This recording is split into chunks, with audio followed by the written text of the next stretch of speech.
السلام عليكم يا حبايبي، عاملين ايه؟ يا رب تكونوا بخير. اللهم صل وسلم وبارك على سيدنا محمد وعلى اله واصحابه اجمعين.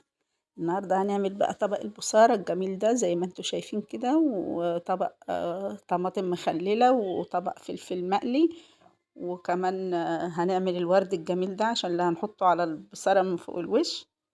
زي ما انتوا شايفين البصارة شكلها تحفة وطعمها خرافة، وطبق سهل وبسيط وأكلة مش مكلفة.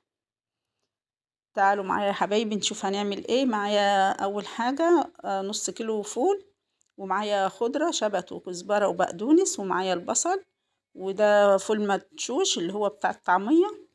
هنغسله كويس جدا مرة واتنين وتلاتة، وهننقعه ساعتين.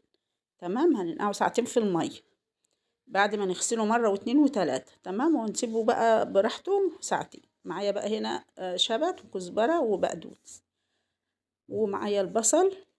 اول حاجة بقى هنقطع البصل علشان نتبله ونسيبه شوية في الدقيق والملح بتاعه، او زي ما انتوا شايفين كده. هنقطع البصل جوانح كده او شرايح. تمام كده، تمام يا ام محمد. خليكم معايا الفيديو، لو عجبك الفيديو حطي لي لايك، او قولي لي رايك في الكومنتات في البصاره، ورجعي بقى الزمن الجميل الحلو ايام زمان كده لما كنت امهاتنا بتعمل لنا البصاره دي.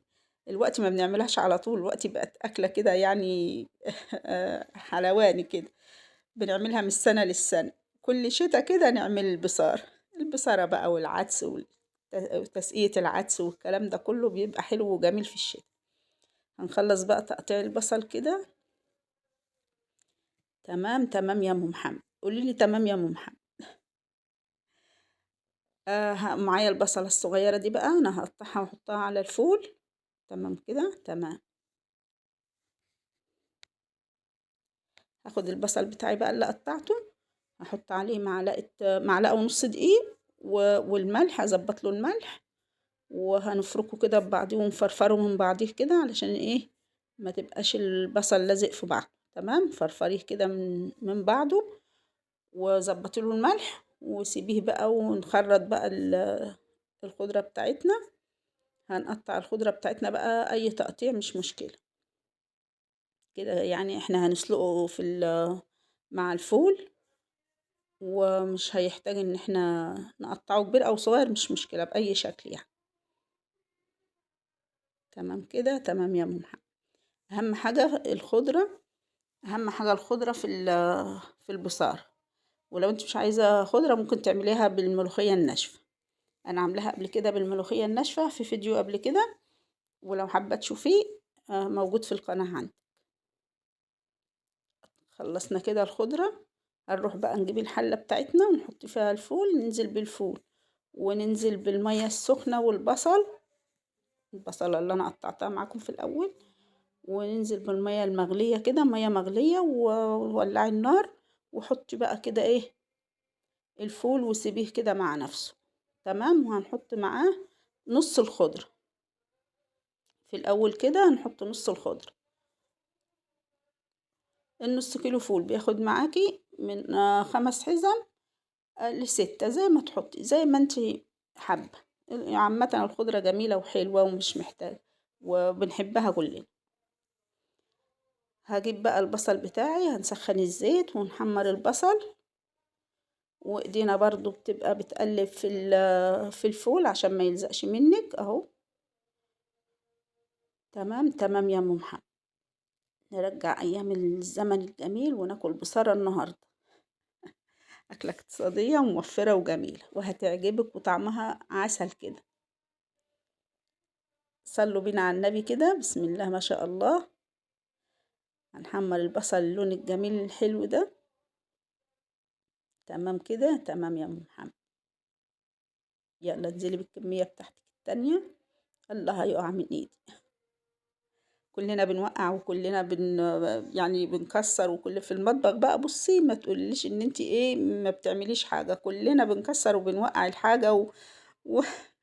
وربنا يستر.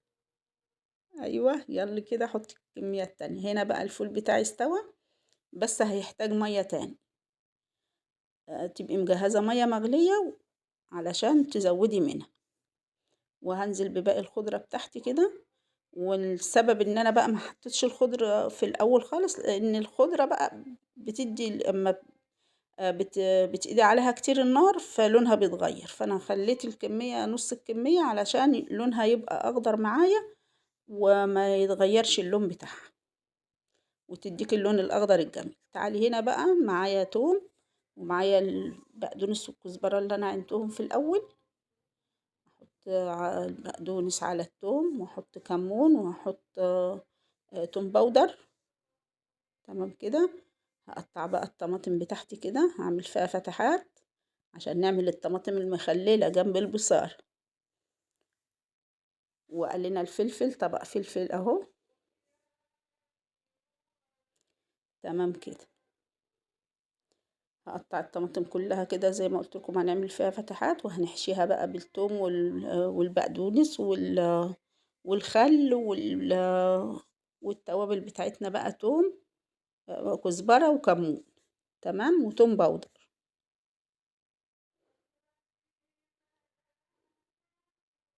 وطبعا توم مهروس يا جماعة، يعني توم باودر وتوم مهروس. تمام تمام يا ام محمد. الأكلة دي تحفة تحفة تحفة. عايزة عيش بقى محمص أو عيش ملدن، وتقعدي تاكلي بقى وتستربعي كده وتقعدي تاكلي. هنا بقى الخضرة والكلام ده كله غلي مع بعضه، والفول اهو. هنضربهم بقى بالهاند بلندر.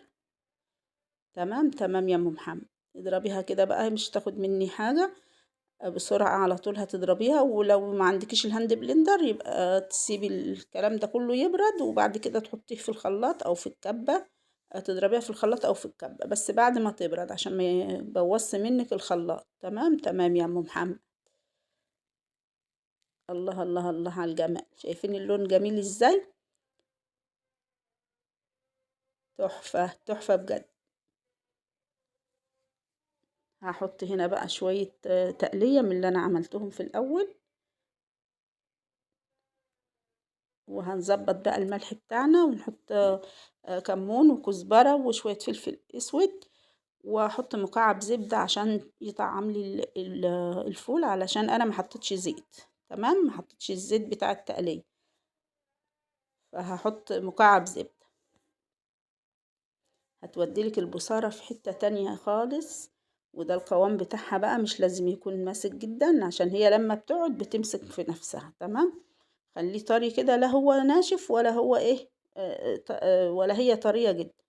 هو القوام اللي انت شايفاه ده اهو. هاتي الاطباق بتاعتك بقى الجميلة دي واغرفي كده، واستمتعي بقى بأكلة البصارة. الله الله الله.